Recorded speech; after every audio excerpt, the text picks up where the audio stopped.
ہم سے پوچھتے ہو تمہیں میلاد منانے سے کیا ملتا ہے، ہم سے پوچھتے ہو تمہیں میں کہتا ہوں کیا ابو بکر نے میلاد منایا تھا، میں کہتا ہوں ان ہستیوں تک نہ جا، ان ہستیوں تک نہ جا، وہ ہستیاں بڑی دور ہیں، وہ بڑی عظیم ہیں۔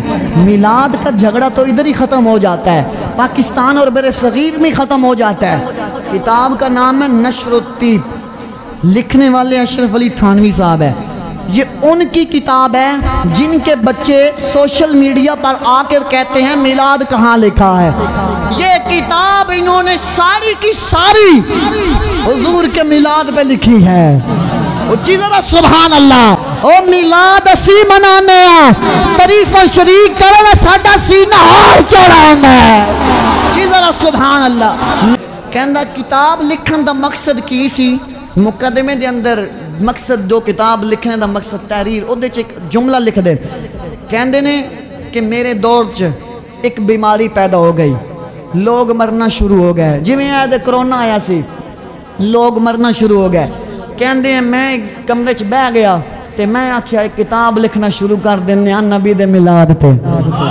اولی اولی جن کے بچے آج کہتے ہیں سوشل میڈیا پہ آ کر میلاد کہاں لکھا ہے، تمہیں کیا ملتا ہے، کسی بیوہ کو دے دو، میں کہا مجھ سے نہ پوچھ، اپنے باپ سے پوچھ میلاد سے کیا ملتا ہے۔ کہندے بیماری پیدا ہو گئی، لوگ مرنا شروع ہو گئے، میں ایک کمرے میں بیٹھ گیا، میں نے نبی کے میلاد پہ کتاب لکھنا شروع کر دی۔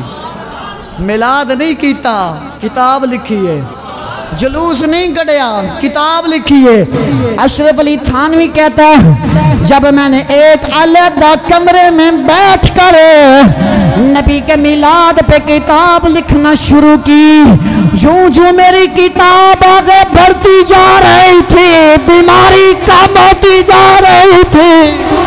کہتا ہے میں نے جب نبی کے میلاد پر کتاب کو ختم کیا تو ہمارے علاقے سے اللہ نے بیماریوں کو ختم کر دیا۔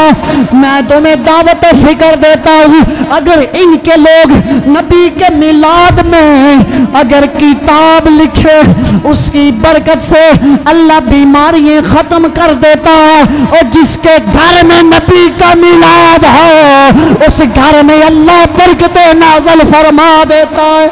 کار ذکر مدینے، کار ذکر مدینے، کار ذکر مدینے، اے دے بیچ بھلائی تیری، اے دے بیچ بھلائی، ایک بار تو بن جا سونے دا، پھر ساری خدا